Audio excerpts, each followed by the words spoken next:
Fabius Foster, President of the Emanuel County Democratic Committee. Thank you and welcome to our event. The urgency of now. I'm only here to announce our MC, Miss Janet Jackson. Y'all give it up for her.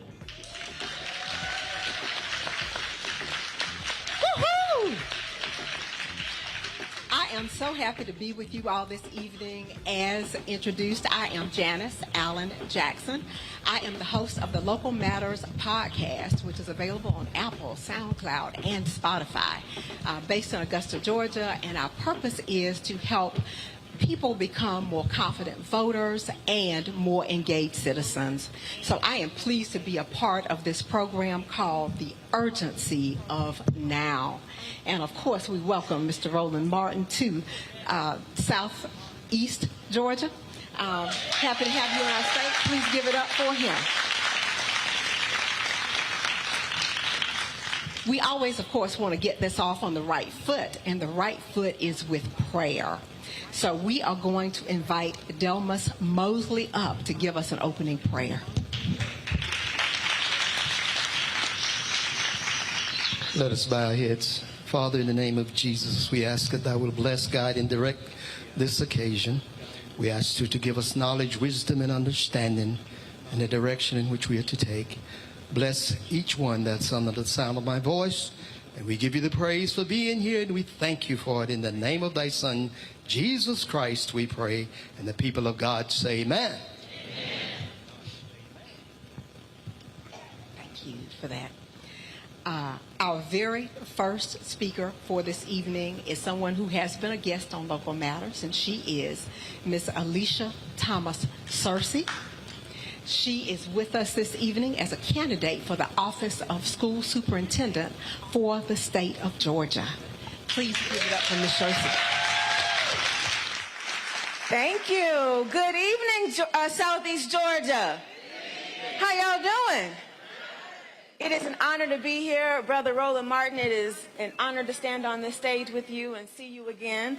The last time we talked, I was on your show, and I was running to be the Democratic nominee for state school superintendent. And because of the great people in this room and all over the state of Georgia, we won the primary in a four-way race with no runoff and won all 159 counties in Georgia. So thank y'all. And to this esteemed panel, and my new friends, Pastor, I will not be long, but I appreciate the opportunity to speak for just a few minutes.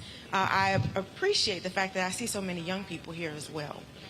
A little bit about me. I am the first African American elected to the Georgia House of Representatives from Cobb County. Amen? To the young people in the room, I got elected at the age of 22. Yes, so I'm saying that because I need you to know that we need leadership of all ages, of all generations, and you deserve to have a seat at the table just like anybody else. I served 12 years. That was 6 terms.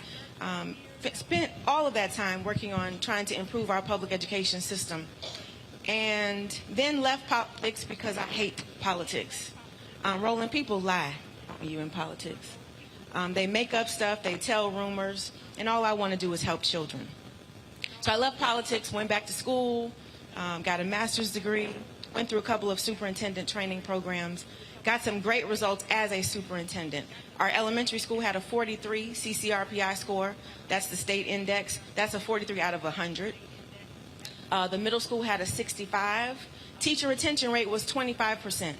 But when my team and I got in there, using the skills and training that I had, we got that 43 to an 85. Thank you. That 65 to an 81. And the teacher retention rate from 25% to 75%. Thank you. And so I'm sharing that with you because we have a school system that's not working.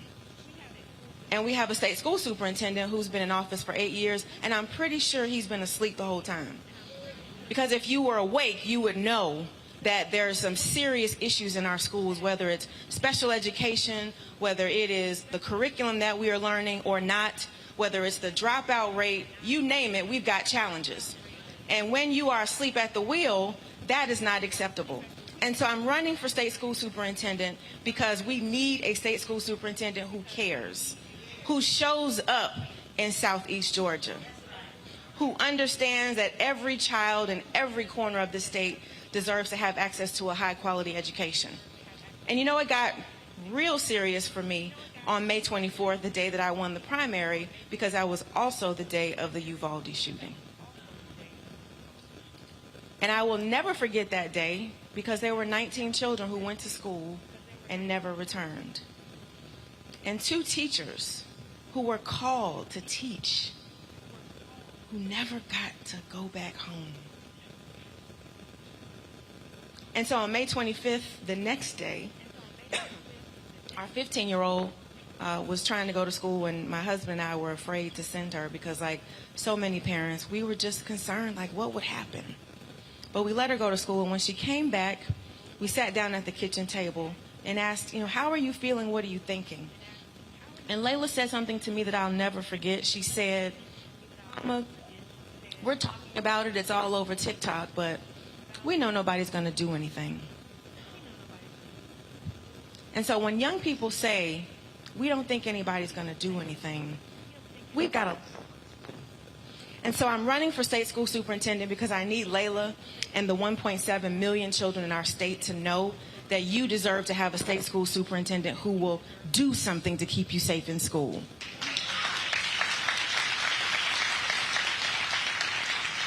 I need educators and teachers in particular to know that I see you. I understand the frustrations that you are having. I understand that you are overworked, overburdened, asked to take on every job except for being a teacher. And you deserve to have a state school superintendent who will do something about your burnout. And then finally, as I close, again, as I look at these young people, I think about the world that we live in and the world that it can be. But if you were to Google what schools look like in the 1800s, they look very similar to how they look today. And so why are we still trying to deliver this telegram education to a TikTok generation? Y'all feel me? And so we wonder why kids don't feel excited about school. It's because we have a state superintendent who's been asleep for a long time. And so voting starts on October 17th. And somebody told me that in Southeast Georgia, sometimes y'all don't go and vote. Is that true? Y'all gonna change that this election, though. I believe that, because when you look at the slate of candidates that we have, it's historic. We have the most qualified, the most exciting, the most talented candidates that we've seen in a very long time. And so it ought to fire you up about all the things that are happening in our communities and knowing that voting can change those things. And so join me, because it's now your turn to do something. And make sure you take 10, 15 people to the polls with you. Make sure you vote for my brother, Raphael Warnock. Let's send him back to the United States Senate. He makes me proud when I see him. Proud that he represents our state as the first black United States senator in this state. Make me the first black state school superintendent in this state. And so I thank you for this opportunity. Thanks to all of the organizers, Brother Keith, Brother Al, thank you all for what you are doing. Thank you, Roland, for being here, for putting Swainsboro on the map. That's why I appreciate you, brother, for all that you do, not just where you live, but all over the United States of America. We love you. We appreciate you. Thank you for what you're doing. Let's go make history, y'all. Thank you.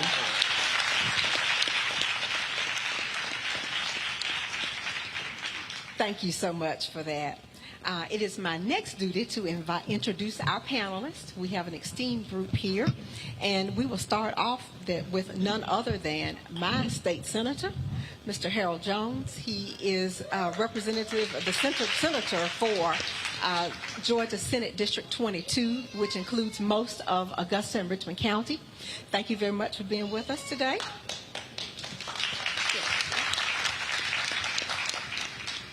Our next panelist is Mr. Keith McCants. He is with the Rural Political Operative Advocate. Thank you so much for being here.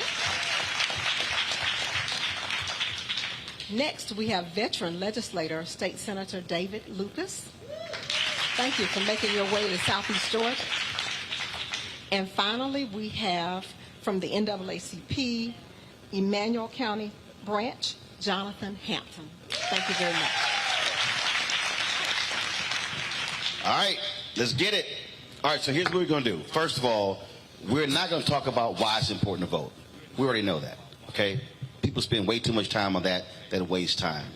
I believe one of the fundamental problems when we talk about why people don't vote, we don't talk about issues. What is it that they care about?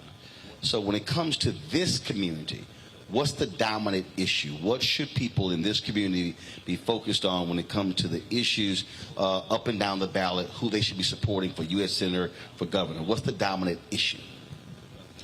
Jonathan Hampton, first of all, I want to just say thank you all for coming to Swainsboro-Emanuel County, and thank you for being here and your interest in rural Georgia. In our communities, because of where we are, there are a lot of grandmothers and a lot of grandfathers, aunts and uncles that are raising our children. And we have an expectation that our children will go to school, be successful, and come home and continue those same successes. However, we don't engage our elderly community who are actually raising these children. And so something along the lines of Medicare expansion is one of the main things that we need to start talking about in our communities, and community engagement with our older population so that they can prepare our students at home for the same successes that they experience in the schools. So you say Medicaid expansion, what has been the problem? What has been the block? Well, one of the things that when I think about Medicaid expansion, I think of when you think about being in an airplane, they say the first thing you need to do is put on the mask to save yourself. Well, with our young folks that are going home to folks that are elderly folks, and when I say elderly, we automatically think 65 and older. But what we're seeing in our communities is that grandmother and grandfather are now 55. And if we expand that Medicaid to them, they're more likely to be able to be prepared mentally and physically, health-wise, to be able to serve our children. So expanding that Medicaid so that they can receive benefits as well helps in that instance. Now, of course, that was one of the impetuses of the Affordable Care Act. We see other states, but some states accepted, some did not. A number of southern states did not. Yet, when you look at the health numbers, those same southern states sit at the top when it comes to having fundamental problems with health. And so it's sort of kind of crazy that you would have red states, southern states, not wanting to expand Medicaid to get their constituents healthier when they're sicker. I'm just saying it's kind of basic to me. And absolutely. I mean, the fact of the matter is, when you say what's been the block, it's been politics. I mean, the fact of the matter is Republicans refuse to actually expand Medicaid for the state of Georgia. Even, as you said, it actually would get your constituents healthier, and it also actually save the state money.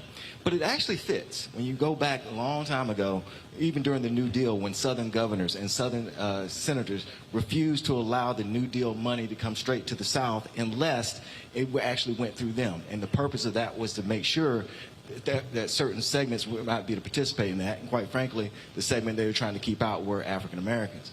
And so we've seen this kind of historical dynamic where you actually do not do for all of your constituents to basically make sure that some do not actually advance. And so it is politics. When we start talking about why vote, we've already hit number one. Politics controls that, and that is something I'm convinced that we'll be able to change in the legislature. I think there actually may be some will to actually do that on some level now, but we actually have to make substantial changes, whether it's in the legislature and definitely in the governor's house, without a doubt. There's a reality to politics, and that is especially in many of these southern states. The fact of the matter is, largely white voters vote Republican. Black voters vote Democrat. Reverend William Barber with the Poor People's Campaign Repairs of the Breach. They talk about the fact that there are 140 million poor and low-income workers in this country, and the reality is the majority of them are white voters. And so when he was in North Carolina, when they started Moral Mondays, they started with 17 people, and he said he was at a parade, and he said a redneck with a Confederate flag draped around his neck came up to him, but he had tears in his eyes, and he said, "Reverend Barber, thank you for fighting for our hospitals."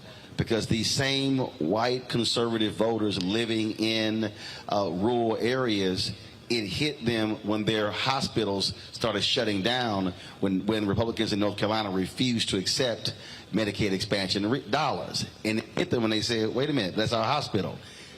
They started dying because it was too far traveling to another hospital.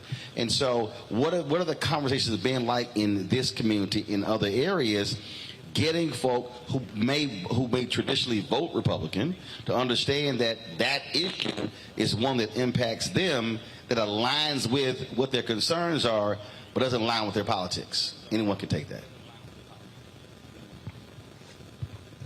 Oh, The biggest problem, Roland, is the politics. It was a policy decision by the governor, Nathan Deal, when he came in, that they would not accept Medicaid expansion. We have over 500,000 Georgians who have no insurance. Medicaid expansion would be just like the Express card, American Express card. When you go to the hospital, they're going to get some money. They might not get all of it, but they will get some money. That helps to keep the doors open. We just had a hospital in Atlanta that closed its doors, and now this governor gave $130 million to Greater Hospital to try to take care of those patients who were going to that particular hospital in the metro Atlanta area. But we have problems everywhere else. In Albany, Georgia, Phoebe Putnam, they're losing about $12 million a day. They can't sustain that. There's no way that the state has. You see, they're losing $12 million a day. Yeah. And they're losing, because I cover city government, county government. They're losing $12 million a day because they take care of folks who have no means of paying. Right. So when people, first of all, the law says if someone comes in, they have to be treated. If they take helping funds. Right. Now, this is, again, what's crazy to me. The state's actually paying for that. That mean taxpayers are footing the bill for that. So when you're rejecting Medicaid expansion, you literally are actually burdening Georgia taxpayers even more so because you refuse to accept the expansion funds. There's no question about it. We're putting money in, but it's not coming to us. It's going to those states who accept. Take Kentucky, for instance. That's where Mitch McConnell's from. But they had, one of the sickest, brokest states in America. And yeah, they had coal workers, miners, and everything that had all kind of health problems. But they accepted Medicaid expansion because they elected a Democratic governor. Right. No, I'm just stating the fact. I'm just stating the fact. Go ahead. And I think one of the things when you asked about how that dialogue is taking place, I think when you see Stacey Abrams and also Senator Warnock, they both have been very open as far as trying to take that dialogue beyond the African American community to all communities who are affected by it. And I think especially Stacey Abrams has been very effective at doing that. They both have, but that has really been a mission that she's been on. And I think that's something that we all have to continue to do. And the heart of that also talks about government responsibility and that the government actually does have responsibility to all of its citizens. And so you almost have to change persons' attitudes about that too.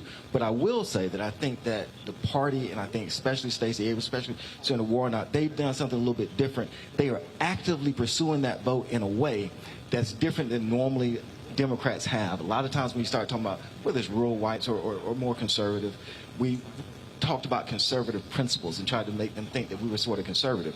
They were actually talking about principles that are going to affect their daily lives, and Medicaid expansion is definitely. Well, I always get a kick out of folk who talk about I don't want government in my life.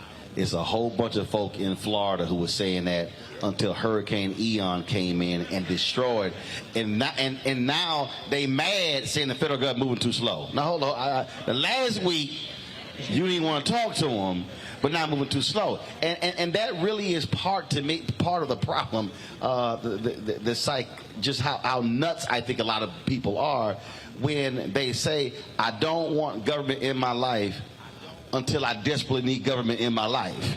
And when I keep trying to explain to people, there is no aspect of anybody's life right now that government does not have a role in it. The day you born, the birth certificate is a government document. When you get vaccinated to go to school, that's a government document. When you get married, government document. Divorce, government document. When you die, that death certificate is a government document. And so it is amazing when people act as if that, oh, I don't want that. And I'm not saying government is the answer to everything, but I understand, as you said, responsible government and the role it plays. And I think health is one of those roles. Now, one of the reasons why that we need Medicaid expansion, because in my hometown, Macon County, which is about 2 hours from here, We lost our hospital back in 2007. Okay. Ever since then, the county has gone down the drain. What I mean by that is jobs has closed. They have left the county. They have closed up. I was there at the time when the hospital closed down. Okay, so the hospital closed down. If somebody gets sick, how far do they have to go? You have to go to Americas, which is about, the hospital down in Americas is built pretty much outside of the city towards Lee County, Leesburg. So you're talking about from there to Leesburg about 30, 35 miles. And then if you go into Houston County. So if there's a health emergency, it's a problem. It's a problem. And if you go to Houston County nearby to Perry, the closest hospital, you're talking about 30 miles that way. So either way, you got a ways to drive. So I'm just curious. What is Kemp saying about that? And I'm just curious, again, what is the governor saying to residents in these areas who now have to travel 30, 35, 40, 45 miles to get to a hospital? He's not saying anything, because the thing about it is he can say, well, we can't afford Medicaid expansion because it costs too much. But you come down to Macon County, which is the third poorest county in the state. It may be number one now because too many people like myself, I moved my family out of there to Houston County. Now I'm in Bryan County because I knew that without a hospital there, it is hard to attract industry. And that's what we're lacking over there. I'm saying I think I'm still living over there, but that's where they're lacking. And that's why we need a governor in there who's going to roll up his or her sleeves and give us Medicaid expansion. I don't understand why the opposition towards that, because it'll help the ones who need it the most. And Southwest Georgia needs it more than anybody. Not saying just Southwest Georgia, but across rural Georgia, whether you hear over this way here in Bullock County or Emanuel County, Clay County, or by Alabama, everybody needs Medicaid or insurance. So I just don't understand why he is so opposed to giving citizens something that it will help them and as well as improve our lives, So I don't understand that. Good. You want to make a point there? I'm going to make a point before I go to a break. Then we're going to introduce another candidate. Go ahead. One of the problems, though, the federal money, Medicaid and Medicare, CMS has a 35-mile rule. It has a 35-mile rule, which means First of all, for the folk who don't know, what's CMS? It's called the Community Service. Roland, I can't think of the actual name, but they had the last hearing in August. What CMS is they under Department of Services. Right. Got it. Go ahead. And they had a 35-mile rule because in 23 they're supposed to put up a bunch of money just for rural communities. Okay, when you say 35-mile rule, what does that mean? 35-mile rule means you can't put a hospital within 35 miles of another hospital. That's road miles. In rural Georgia, rural hospitals closed. They couldn't stay open. They didn't have the funding to stay open. So Senator Warnock and Ossoff, I asked them to weigh in on it because rural Georgia, folks can't afford the gas, or they got to pay somebody to take them to Dublin or some other place to a hospital. And one of the problems is that you take Hancock County, for instance. When I became the senator there, a young lady that was a retired nurse came back from D.C. to Hancock, brought me the statistics that said that 70% of the folks who had a stroke or a heart attack died. And so I started trying to change the dynamics with rural legislators, because y'all are the ones who have been representing rural Georgia all this time, and y'all hadn't done anything about it. So we've been trying to do something with that. But on the Medicaid expansion, the governor at this particular time went through the legislature, because the governor could accept Medicaid expansion or not accept it, took it to the legislature, and now the governor can't do it. The legislature has to do it. Wow. And no one gave a damn about those 70% the folks who had strokes and heart attacks and them dying.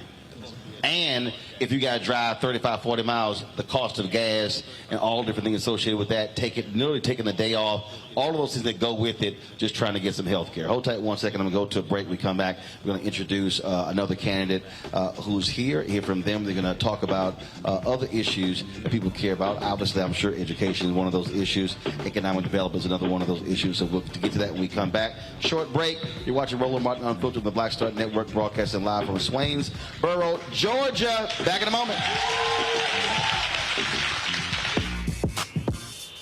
When we invest in ourselves, our glow, our vision, our vibe, we all shine.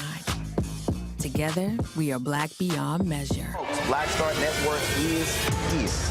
Oh, no punches! I'm real revolutionary right now. Support this man, Black Media. He makes sure that our stories are told. Thank you for being the voice of Black America, Roland. Stay black. I love y'all. All momentum we have now, we have to keep this going. The video looks phenomenal. See, there's a difference between Black Star Network and black-owned media and something like CNN. You can't be black-owned media and be scared. It's time to be smart. Bring your eyeballs home. You dig?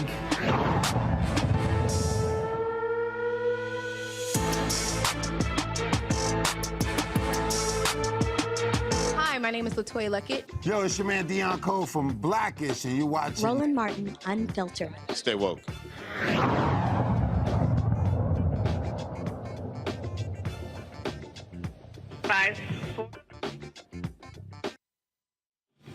Swainsboro, we are very pleased to have Miss Nikita Hemingway with us this evening.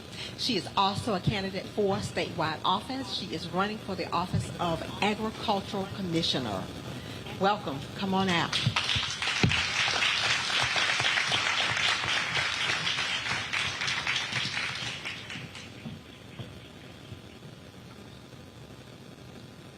Good evening. It is a pleasure to be here with each and every one of you today.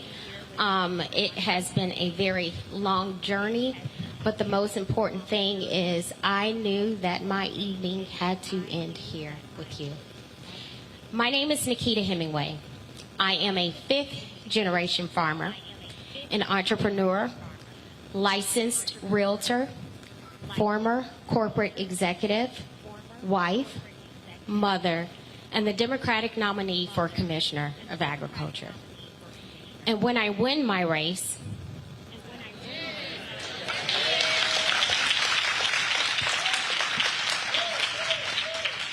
see, y'all got it, but the other stopped didn't.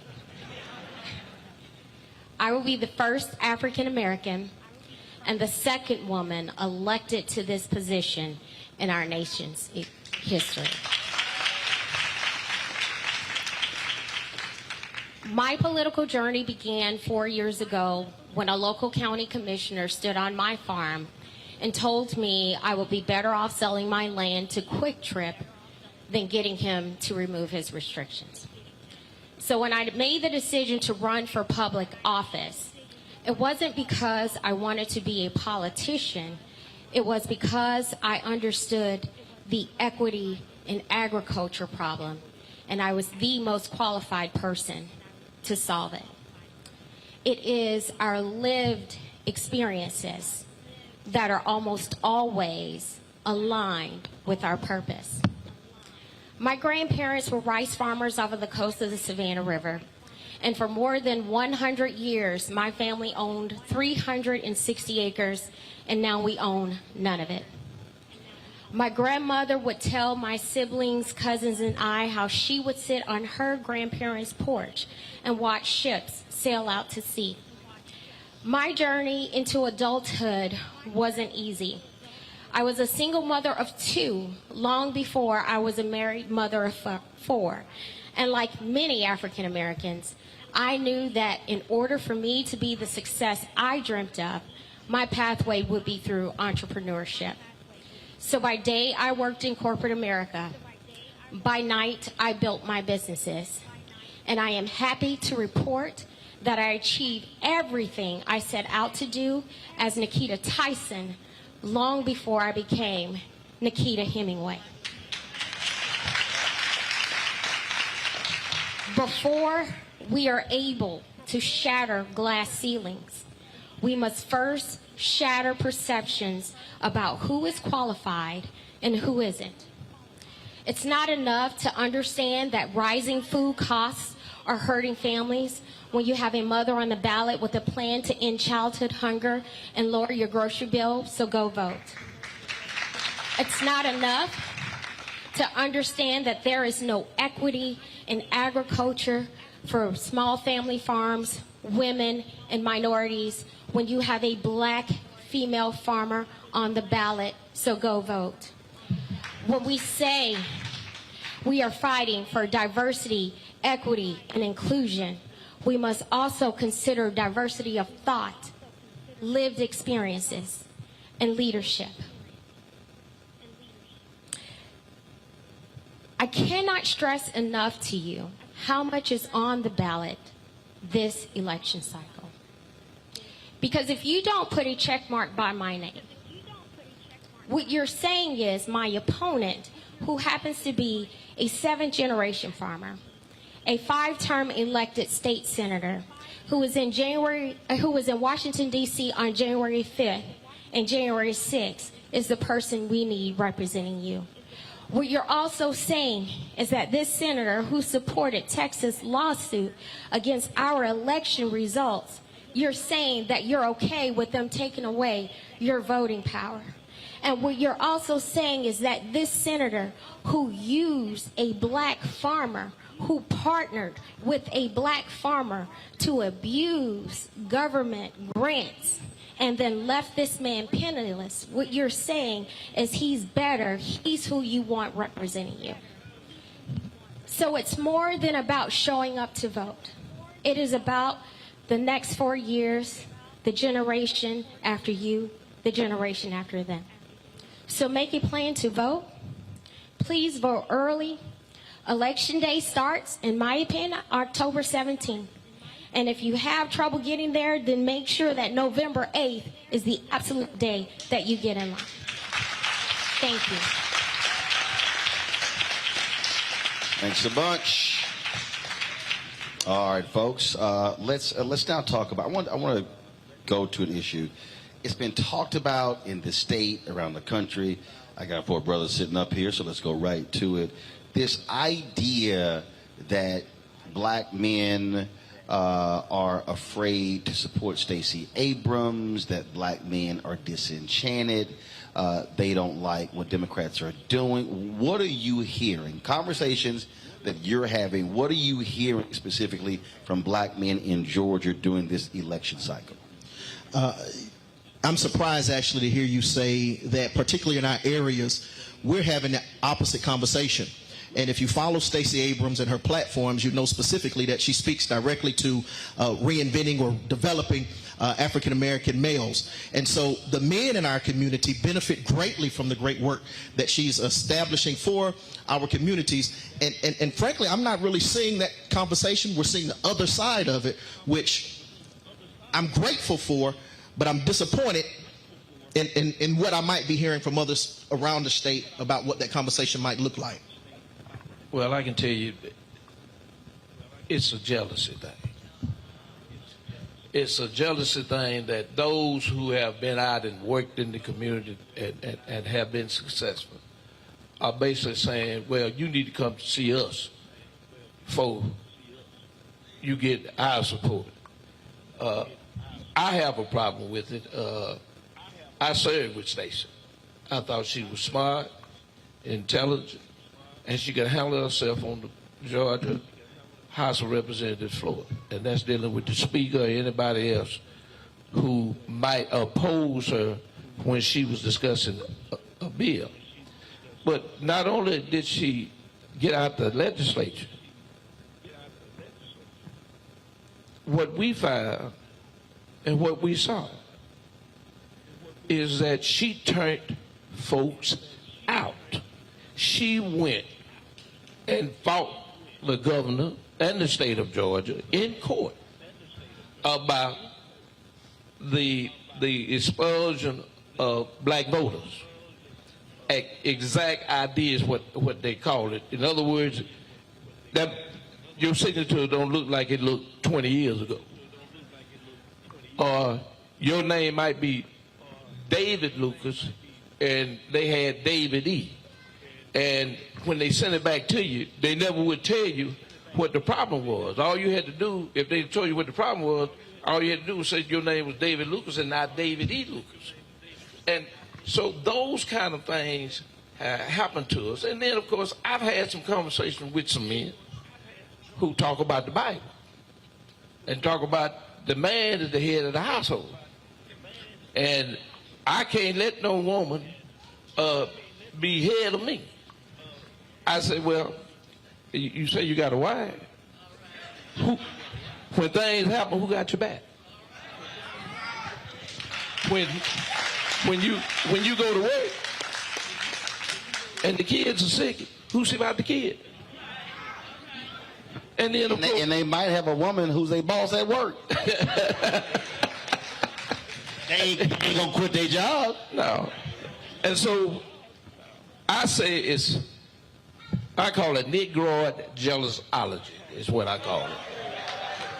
And that's a new word, but it's jealousy.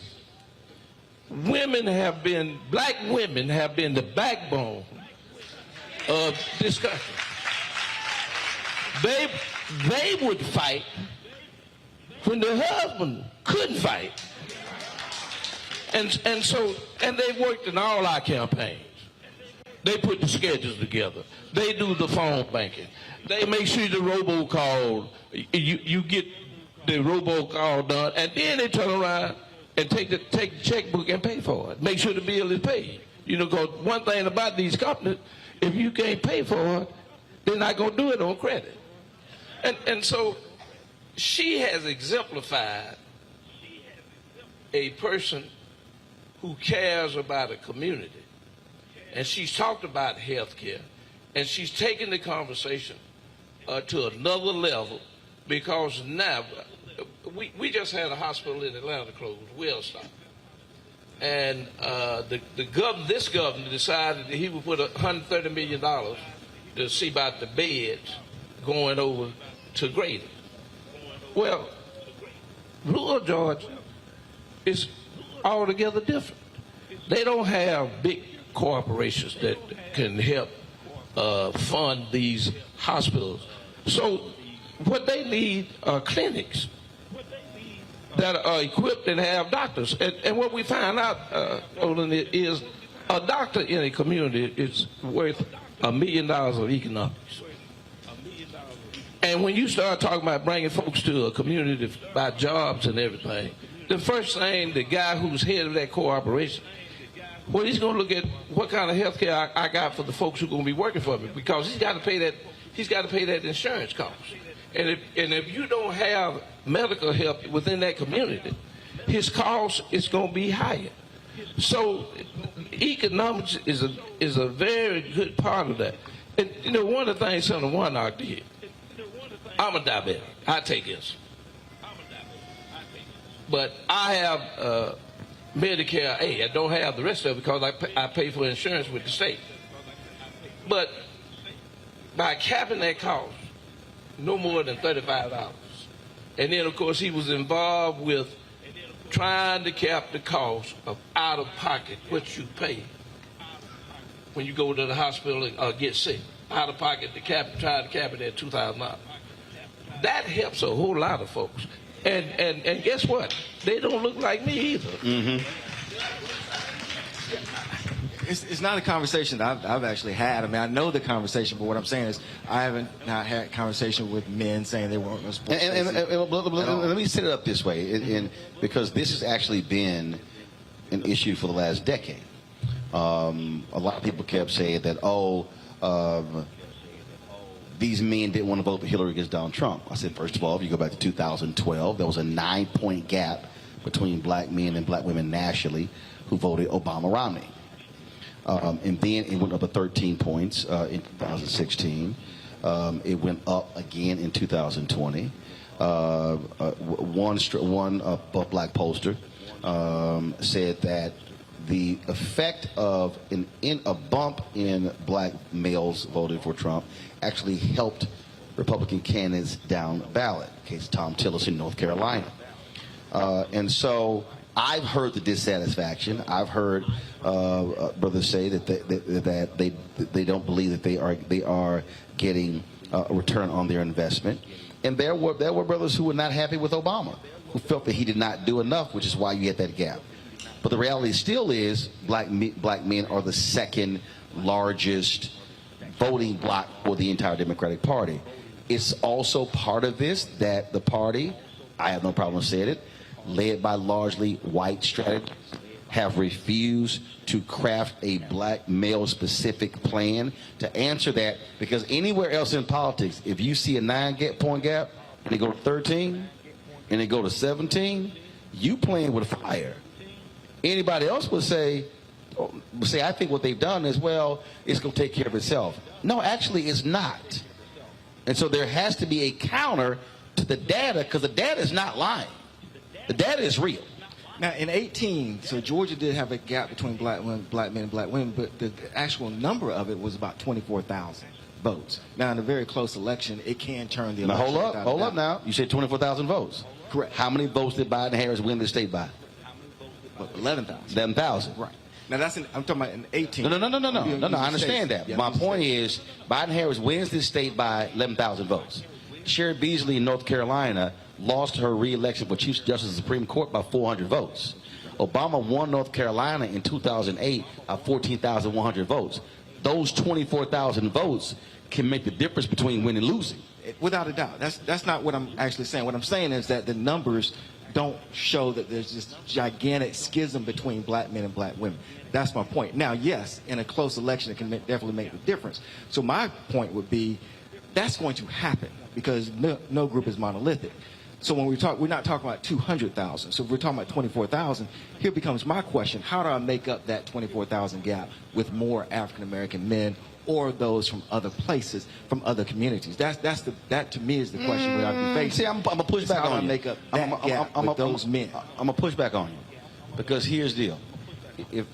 If the numbers are trending up, I have to ask the question, why? And then when I ask the question, why, then there has to be a counter to how do I now? Because if those are folks who used to vote for you, you got a better shot of bringing them back into the fold than somebody who has never voted for you. Or has not. Or someone who's a new voter or maybe has not voted. But I think that the key thing is if we promote the fact that African-American men and African-American women have always worked together. And as you said, we're the second most loyal database. It works as a group. And that becomes my point. Our audience here is full of African-American men and African-American women, without a doubt. Now, do I want to find out maybe what spurred those 24,000? Yeah. But men, historically, beyond race, are a little bit more conservative anyway. But even with that 24,000, my question might be, are those persons looking at from a standpoint of business development? Because, we have a lot of hyper-capitalists out there, black men, who have all these different businesses. That may be one issue. Right, which means that the candidates should be, that's why I said you have to ask the why, right. Because if that's one of their issues, candidates have to address that issue, and they might go, oh, you have a plan for that? Now I can listen to, as opposed to not listen to. And it may be one of crime because could be areas around. So I think that's legitimate to ask into that, and I think that's good points. That's good questions. The part that disappoints me, I guess, is if we just do a general. There's this great schism between black men and black women, and that does not exist. And historically, it hasn't. And we can give stories, but one of the things I always point out to people is, if you ask someone whether it's white, Hispanic, etc., and of course there's logistical reasons on some of those groups. African Americans have 3 women that stood out in the 70s. In the late 60s, Fannie Lee Hamer, Shirley Chisholm, Barbara Jordan. We've always supported black women. Hold up. 1972, Shirley Chisholm. They had the Black Political Convention in Gary, Indiana. Why wasn't Shirley Chisholm at the Black Political Convention? Right. Because the black men did not support her run for president. But without a doubt, to actually have those women up there. I got you, right. But the brothers didn't support her. But I'm just letting you know. Well, we know, and I've talked to them. Some, without a doubt, did, and I think that we can get ourselves in trouble because there's some blacks didn't support Obama. I mean, very, very little. Oh no, absolutely. Yeah. So the point is, we'll never have. All I'm saying is, we have to. What I'm saying is, two things has to happen. We have to be having a conversation internally about, okay, what is your frustration? What do you seek? What do you desire? When I hear people, brother, when I hear people say, we want tangibles, first of all, I got to walk people through. No candidate can give you a tangible, first of all, when they're running. That's called a campaign promise. 2, they have to win. So if you don't vote, they don't win, you ain't getting no damn tangible. But 3rd, even if they do win, that person solely can't give it to you because it still has to get passed. I really believe we need to have a Schoolhouse Rock 2.0 because there's a bunch of people clearly who have no clue how politics works. That's 1. But 2, the Democratic apparatus, largely led by white strategists, has to listen to black people and black elected officials and black pollsters who have been telling them there's a problem. They've been turning a blind eye and then not wanting to put the resources to create specific strategies to reach them. And they go, well, they'll come around, and then when the election is over, then it's, well, the brothers didn't vote. Well, if you don't go after them with resources, they ain't going to sit here and vote for you. And last point, this new generation is less likely to self-identify as a Democrat. They might eventually end up voting that way, but they don't self-identify as a part of this thing as well. But we also have to be willing at the same time, not only to do the resources, and that's one piece of it, but we also have to be willing at the same time to actually talk about issues and not be afraid to actually say how that affect the African American community. Yes, that becomes absolutely. important. And I think that's where the Democrats may miss, where if you're going to talk about Medicaid expansion, specifically how this impacts. Senator Warnock and Stacey do a good job of this to talk about how it affects that community. But I also challenge them to be specific to say white. Right. Like literally go to white voters and say, hey, you white, this impacts you, because what often happens is people have messaging that target us, target Latinos, target Asians, but won't actually have a white message. Guess what? You got to be real with white folks too. And I think we have to have that message to talk about when we economic development. If we're in rural Georgia, economic development, of course, is going to affect all. But certainly, are there any potential proposals or plans that we can specifically target towards African Americans and not be afraid to actually say that? That, I think, is also going to reach a lot of persons, too. And that's one of the key things that we're usually afraid of doing is we say, well, we can't do that openly because then we won't get elected. And that's not necessarily been my experience. I've been elected to office twice now, senator, and also as a solicitor. A solicitor is a prosecutor. And as a prosecutor, I talked about progressive prosecution. And now you see more people doing that. Yep. My experience really has been that if you're open and honest and say what you're going to do to really try to help folks, they are going to go to the polls to actually put you in. We allow our politicians many times off the hook when they say, well, I can't really get into how it will affect the African-American community, but once I get in there, I can do this. It doesn't work that way. If they're not doing the promise now, they won't do it later. And even though when you look at the actual data, again, we break our health data down by race. We break our economic down by race. I mean, it's just stop trying to run from it. You know, it is what it is. And to the focus, of my book, look, by 2043, this nation is going to be a nation majority people of color. Look, the average white annual death rate in about 12 states is higher than the annual white birth rate. It's called data. You're not going backwards. You can yell, make America great again all day if you want to. You can wear red hat, blue hat, yellow hat. We ain't going back to the 1950s. It's just simply not happening. But I do want to shift this because I do want to get waiting on us here. I do want to know, how is the immigration debate playing out in conversations you're hearing with people?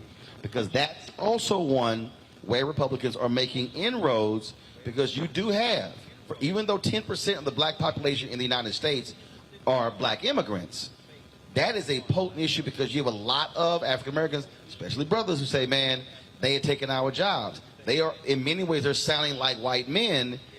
But again, when people even say that, they're taking our jobs, I'm sitting there going, yeah, but do you want to do a lot of those jobs? It's a whole different separate conversation.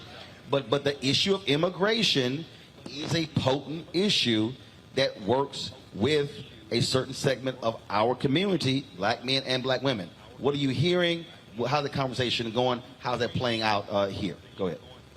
Well, I haven't heard that much about immigration amongst people that I talk to, but you're right about that, because some of the men, white and black, especially at my job, and I work at over in Savannah at International Paper, and they tell me, they say, well, man, you know, we are watching news out there on our break and things like that, and I had one black guy tell me, he was like, man, if Biden don't do something about that border, I'm not going to have no job too long. And I said, what you mean by that, man? I said, you got a job now? I said, no, man, because they're cheap. You don't got to pay them anything. They're cheap labor. And he like, yeah, but you don't have, he need to cut me off. He said, man, Biden needs to build a wall. He needs to do something. He needs to do something about these people coming in. And see, me, I told him, I said, look, I hear what you're saying. And in my opinion, a wall's not going to solve the problem. Because they're going to find a way to get in, whether through a tunnel underground or smuggle through an 18-wheeler. So what he didn't do, what he didn't say, how elected officials holding companies accountable. See, that is the real thing about this immigration debate that nobody wants to talk about, and the Chamber of Commerce don't want to talk about it. They don't, because the reality is, when you talk about this notion of cheap labor, who hires cheap labor? And if we really want to be honest, with ourselves, how many people who have been looking for somebody to either cut their grass or fix their roof were like, let me go look for cheap labor? See, and so it's the folk who are hiring individuals. See, I love it in this country where we talk about, hey, man, we want high-paying jobs, but then we also want cheap pair of jeans. See, and so I think that's an issue we have to confront. But this is a potent issue because it is an economic one, and a person is saying, that guy is saying, I fear I'm losing my job, and that's a real thing. Go ahead. You know, the problem about immigration is this: we don't do what we used to do. We don't pick peaches, cotton, and the vegetables that come out the fields. Those folks come in. The reason I talk about it, for 10 years I was in the bus business. I had a contract with the North Carolina Farmers Association. I used to go to Laredo, Texas. They have an agent down there. They got the green card and everything, and I used to bring them back to the United States. And all the down the coast, Virginia, North Carolina, and they worked. If they didn't have them, they couldn't get the crop out the field. You know, but the other thing, Roland, that has hurt us, and I see it all the time with our young folks, it's about education. I've always talked about education and the ballot.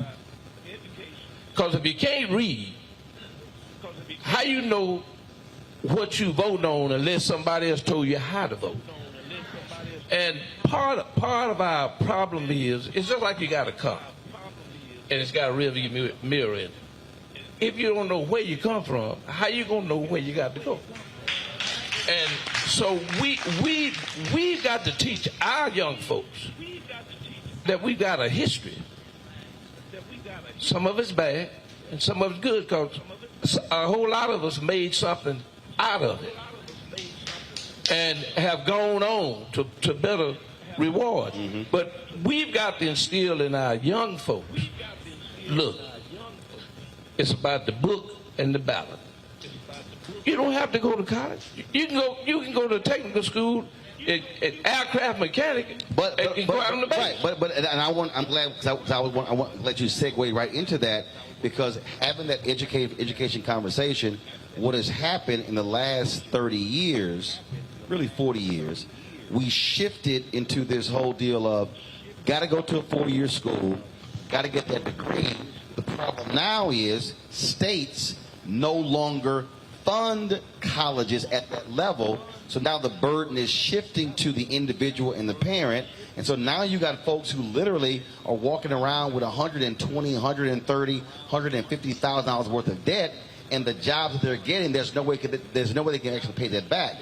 I also think that from the education side, and I know why it shifted, because in the early 70s, they were pushing black kids and Latino kids into trades in a technical school and away from 4-year schools, and black parents were like, no, we want our kids to be doctors and lawyers. If you read James D. Anderson's book, The Education of Blacks in the South, 1860 to 1935, same thing happened when Hampton started. They wanted them to keep farming. The parents said, no, we don't want our kids to be farmers. But what's happening now is we now have a job shortage of skill set. That's one. And we push folk, and because we no longer make a lot of stuff, our economy has totally changed. Technology has totally changed it. And so it used to be you could actually work at a grocery store. You could actually work at a bank. You could be a teller. You could have a middle-class job, buy cars, send your kids to school. When the last time you've been to a bank? Don't have that many of that. No, but the point is, technology is changing. I can take a picture of the check, click OK. Right. Somebody told me I had to write a check. I was like, where the hell is a check? I couldn't figure out what the check was. So so I think what has to happen, which is why I'm glad you're talking about education. I think politically we got to be pushing our political leaders to also redefine how we look at education, because we know we have a skill set deficit today. Master plumbers, and I know, folk, there's some parent out here. You ain't gonna tell your friends my son's a plumber. You would rather say my son's a lawyer. But a master plumber makes 6 figures. That's right. So I think there also has to be a change of our view of the future jobs in terms of also education and how we're developing them and the resources going towards that. Go ahead. Mr. Martin, one of the things... Mr. Martin, my daddy, I'm Roland. Roland, one of the things I ran for Board of Education here locally in Emanuel County, and part of my platform was to make sure that our students were workforce ready. We've got so many students that are graduating from high school. They're not going to the military. They're not going to college. But where are they going? Well, we've got a growing gang population in our city, in our county. And because we're not preparing these kids for a workforce so that they're prepared, when they graduate, okay, I'm not going anywhere, but I can get this job here making $30, $40 an hour, but we're not preparing them for it. Here's the second part to that, though. They responded to me, many folks, and said, well, we do have a program in the county where folks can go and learn about different trades and have opportunities. Well, we have the information, but we don't have the access. So the issue is, while we may know that it's available, it's not ready accessible to the children that look like myself and you. So what we have to do then is to, as we work on our workforce readiness platform, hey, we're getting all these kids ready, we're getting them ready for what they're going to see. We have to also give them access to the same opportunities that others are afforded. Are the candidates, though, are you hearing them talk about that? Are you hearing it? I haven't heard anything from anyone. Now. It's on. Yeah. Just talk right into it. Talk into it. Now, Charlie Bailey, running for lieutenant governor. I talked with him last week, and he brought that up about trades, about pushing more of our young people into the trade field. And see, me, I told him, I said, from my experience, I went to a trade school. At first, I wanted to go to a college. I wanted to go to Columbia State and Alabama A&M, but I went to South Georgia Tech. I majored in welding, technology. I also took aircraft structural technology. I got 2 degrees from there. Blueprint reading, I got a degree in that as well. I mean, a diploma in that as well. The jobs that I've had in the past, I've done multiple jobs there because, as you said, there's a work shortage. She said, Keith, you got the forklift? Yeah, okay. Although I'm a welder, I was a certified welder at the time.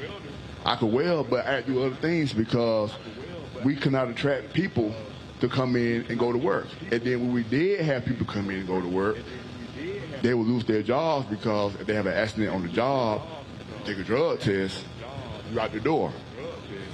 And to me, I hate to change the subject.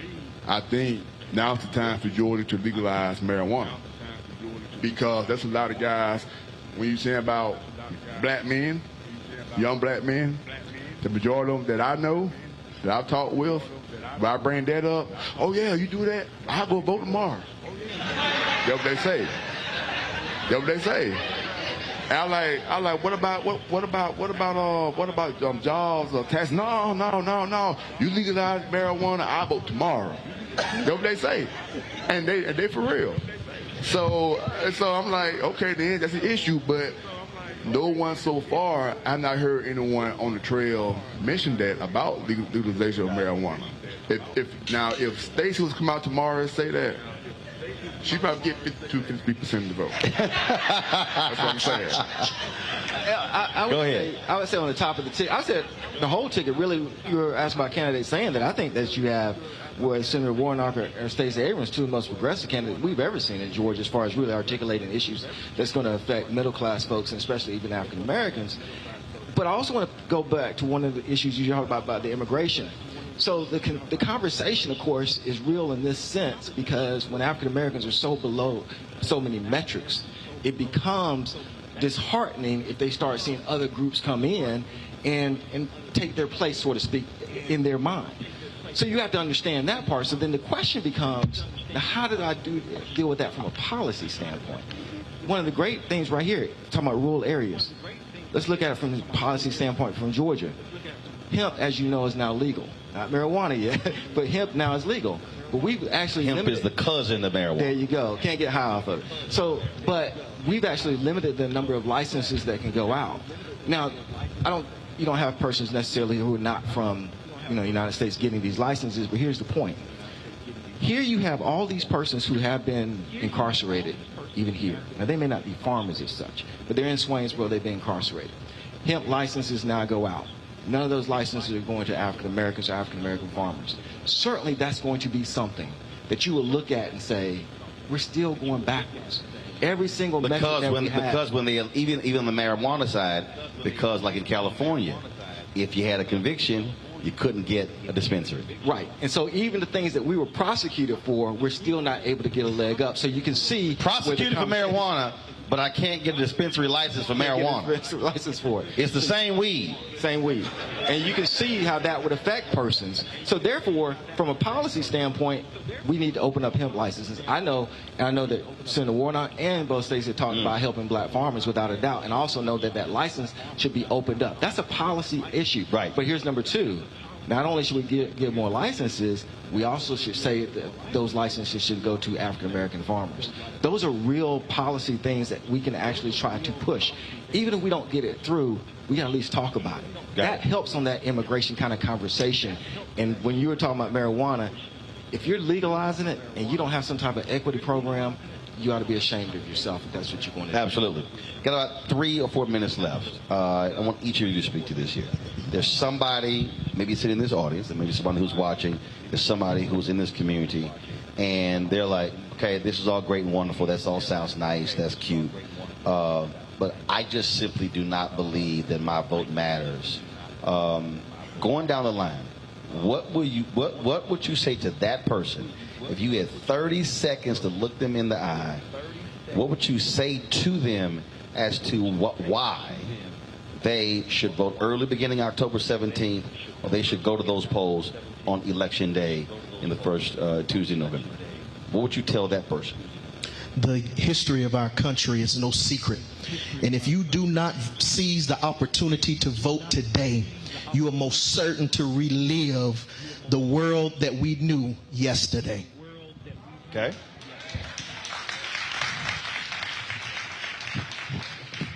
It's hard to tell them, Roland, but if you don't vote, you don't count.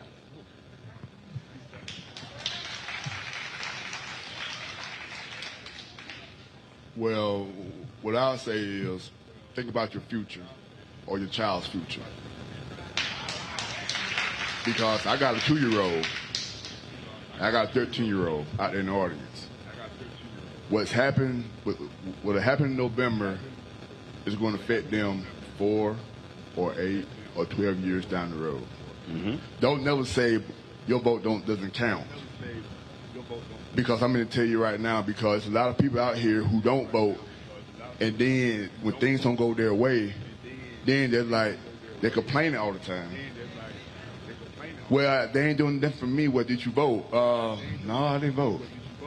So that's why I tell them, get out and vote. Your vote matters. Absolutely. If persons didn't think the vote mattered, then Georgia wouldn't be creating bills like SB 202 to make sure you don't have the opportunity to vote. And secondly, when you talk about something that happened today with President Biden pardoning persons on marijuana, whether it's talking about school debt, that came about from voting.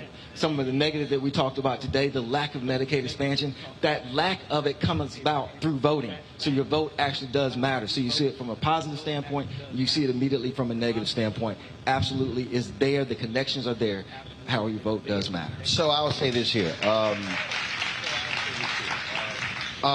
If you tell somebody about our history, they're not listening. They're not. I think you have to ask that person, what's the one thing you care about? Doesn't matter what the issue is. And then you have to connect that one thing they care about to the people who can actually change it. So what happens, so we literally have to do voter education. I can't tell you how many people I deal with in my business every single day who literally think that stuff just happens and this has no bearing on it. 2016, I had a young woman from North Carolina call my radio show, and she said, I don't like Hillary Clinton. I can't stand Trump. I'm just going to focus on my state issues. She's an activist. I then asked her, all right, what are the 3 things you're working on? She told me. All 3 things she said also were connected to who was president, and then who was the U.S. Senator, and then who was member. So she thought that these were just isolated state issues, not realizing that was a direct bearing on who's in the White House, who's in Congress. And so we actually have to do that. We actually have to take the time to walk folk through. And then after we do that, we also have to then ensure that if they do register, how do they get to the polls? And so a lot of times we expend so much energy on talking to people about voting, but then we're not making sure they're registered. Then after they're registered, then making sure they actually vote. Last point I'll make is this here. Your mission should be, however your vote works here, whatever your precinct is, those are public numbers. You could go look up how many people voted in this precinct, how many people voted in this location in the last election. It'll show you how many people in the area are registered. So if you see that 122 people voted and 1,100 are registered, that's 1,000 people you should be trying to touch, because literally your sole area can change the election. I told you Sherry Beasley, yes, she's running for the United States Senator right now, but she lost by 400 votes. 2020, the Virginia legislature was decided by a coin flip because the candidates tied in the vote. And when they flipped the coin, that's to determine whether Democrats control the legislature or Republicans control the legislature. A coin flip.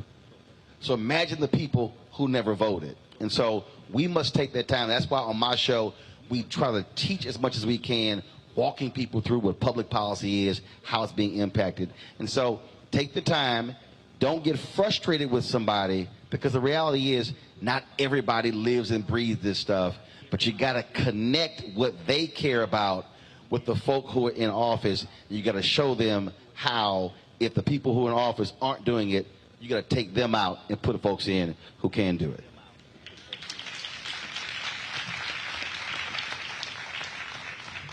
Thank you so much for coming to Swainsboro, Georgia. When they first told me about it, I said, Roland Martin's going to be in Swainsboro? Really? In person? So we really just appreciate you for coming to Emanuel County. We appreciate these wonderful panelists. Didn't they do a great job, y'all?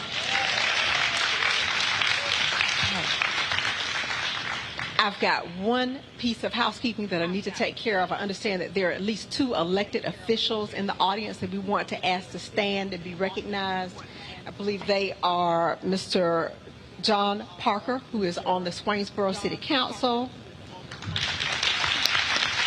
and we have Mayor Pro Tem Bobby Collins, who is also with Swainsboro City Council. Thank you all. Thank you all for your role in making Swainsboro what it is and what you hope it to be in the future. There are 2 more people I need to introduce. This will be my last time at the mic, but I need to introduce Ms. Barbara Carlisle. I understand that she's going to give us a little entertainment before we close. And as well, we will have a closing prayer by Dr. Merrill Bell. Thank you all so much for allowing me to come to Swainsboro today.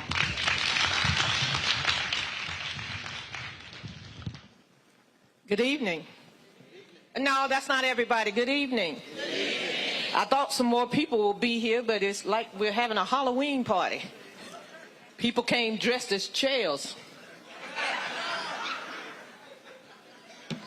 What y'all needed to do was to get on y'all phones, go to Facebook, go to TikTok, go to wherever you had to go and tell people that right now in Swainsboro, Georgia, they're giving out the PPP loan. I bet the line will be from here to Walmart. And I don't mean the one here in Swainsboro, I mean the one in Statesboro. And y'all know that's what the people wanted to do. If we were talking about the PPP loan, people would be here. You know, because anybody that thought they had a business, they came out. People selling eyelashes. Done got a LLC. LLC stands for look like cash. $20,000 and you selling eyelashes. It's crazy.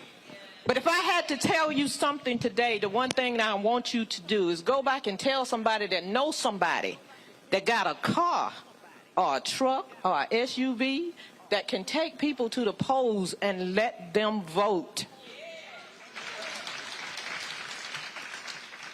I must admit, I'm 64 years old, and politics didn't matter to me the first 30, 40 years of my life. Okay, I'm going to be honest, the first 55 years of my life. But then I started to see that we were losing out on a lot of things down here in Emanuel County. I had moved to New York, and I came back, and I went back again, and then COVID said, come back and sit down for a little while. So I came back, and I sat down for a little while, and I didn't like what I saw. So it's up to us to get out and push this. Let people know your vote will count. It will count. Do what you got to do. You know, you got to get out there and just do the groundwork. And the elected officials will hopefully do what they need to do to get us out of this rut. Because that's exactly what we are in. We are in a rut. So don't worry about the PPP loans. Don't worry about the little girl selling eyelashes. Don't worry about anything. Just worry about the fact that we can come up if you're willing to come up. Thank you.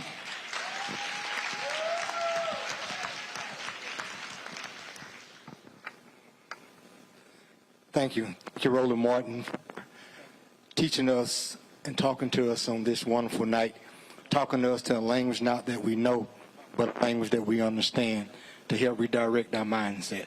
Thank you. Give him a hand clap, y'all.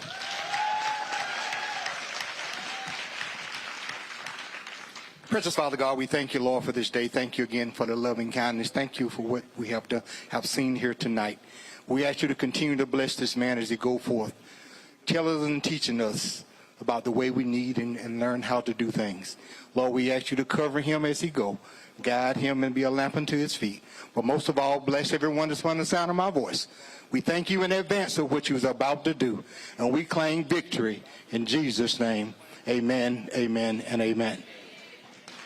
All right, to all the folks who are watching, thanks a bunch. We'll see y'all tomorrow from Houston, Texas, where we'll be with Black Voters Matter from the campus of Texas Southern University. So H-Town, y'all show up and show out, and I'll be happy to be going back to 3rd Ward because, you know, my high school, Jack Yates, is right across the street. Don't forget, download the Black Star Network app, Apple phone, Android phone, Apple TV, Android TV, Roku, Amazon Fire TV, Xbox One, Samsung Smart TV. Support us in what we do by joining our Bring the Funk fan club. Checking money orders to P.O. Box 57196, Washington, D.C. 20037-0196. Of course, Cash App is $RM Unfiltered. PayPal R Martin Unfiltered. Venmo is RM Unfiltered. Zelle is Roland at RolandSMartin.com. Roland at RolandMartinUnfiltered.com. Thanks to the folks here in Swainsboro. Thank you so very much. Thank you to the War Night campaign. And y'all know how we always end the show. I'll see y'all tomorrow. Holla!